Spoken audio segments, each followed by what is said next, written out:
মাত্র 300 গ্রাম গোশ দিয়ে 20 পিস মুরগির চপ বানাই ডিপে রেখে দিলাম। ইফতারি বাজার থেকে এইরকম মুরগির চপ কিনতে গেলে প্রায় 500 টাকা গুনতে হতো। এর থেকে সহজ করে কেউ বানাই দেখাতে পারবে কিনা আমার জানা নেই। কোন রকম হাড় ছাড়া শুধু মুরগির গোশ নিছি।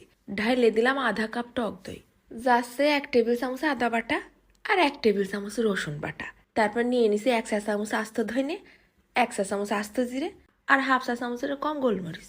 ব্লেন্ডারে একটা ঘুরলি দিয়ে আনিকে কি ফাইন গুঁড়ো হয়ে গেছে। ঢাইলে দিলাম মুরগির মধ্যে, ফেলাই দিলাম হাফ চা চামচ নুন, হাফ চা চামচ হলদির গুঁড়ো, হাফ চা চামচ শুকনো ঝালের গুঁড়ো আর হাফ চা চামচ কিরাস করা শুকনো ঝাল। আর দিচ্ছি 2 টেবিল চামচের মতন সয়াবিন তেল। মাখায় ঝাঁকায় রেখে দেবো প্রায় 10 মিনিট।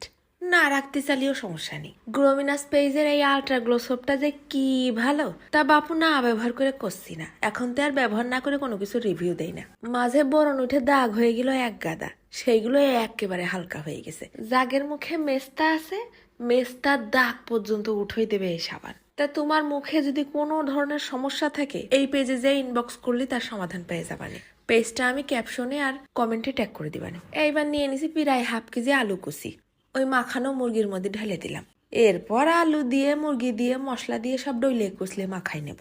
তারপর কড়াই গরম হয়ে আসলে ঢেলে দিলাম কড়াইয়ের মধ্যে। নাড়িয়ে সাইডে ঢেলে দেবো প্রায় 1 কাপ মতন পানি। আর কিচ্ছু করতে হবে না, এইবার শুধু ঢেকে দিতে হবে। মিডিয়াম আছে জাল করে নেব। মুরগিতেও কিন্তু মেলা পানি বেরোবে না। খুন্তি দিয়ে আবার একটু উল্টে পাল্টে দিচ্ছি। সিদ্ধ হয়ে যখন একেবারে পানি শুকিয়ে আসা ভাব হয়ে আইছে তখন দিয়ে দিলাম 1 চা চামচ খানিক গরম মশলার গুঁড়ো। এইবার চুলোর জালটা একেবারে কমাই দিছি যেন গরম থাকে। তারপর একটা ভর্তা পিসনি দিয়ে একেবারে ডলে নিপিস করে নেব। গরম অবস্থায় ডললি সময় লাগবে না। শেষে দিয়ে দিলাম আবার গাদা খানিক ধনে পাতা। ধনে পাতা দিয়েও কিন্তু আর একটুখানি পিষে নিতে হবে না, ঘিরানটা মুরগির মধ্যে ঢুকে যাক। সিহা রাখেন দেখো দিনই কিরকম হয়েছে। ঠিক এরকম নরম আলু থালু মার্কা হবে। তা নুনটা একটু কম মনে হয়েছিল তাই আরো একটুখানি দিয়ে নিছি। এইবার হাতে অল্প একটুখানি তেল মাখাই নিয়ে গোল গোল লম্বা লম্বা যে কোনো সাইজ করে বানিয়ে নিতে পারো। তা আমি আজকে 2 রকম করে ভাইজে দেখাবো। লম্বাও করে নিছি, গোলও করে নিছি। দেখো দিন প্রায় 20 পিস হয়েছে। কয়টা ভাইজির সাথে সাথে খাইলাম আর বাকিগুলো তুলে রাখিলাম। নিয়ে নিছি কয় পিস পাউরুটি, ছুরি দিয়ে চারিধার কেটে নিছি। ভাইবেন আবার ওইগুলো ফেলাই দেবো, ওটাও একটা কাজে লাগাই দিবানে।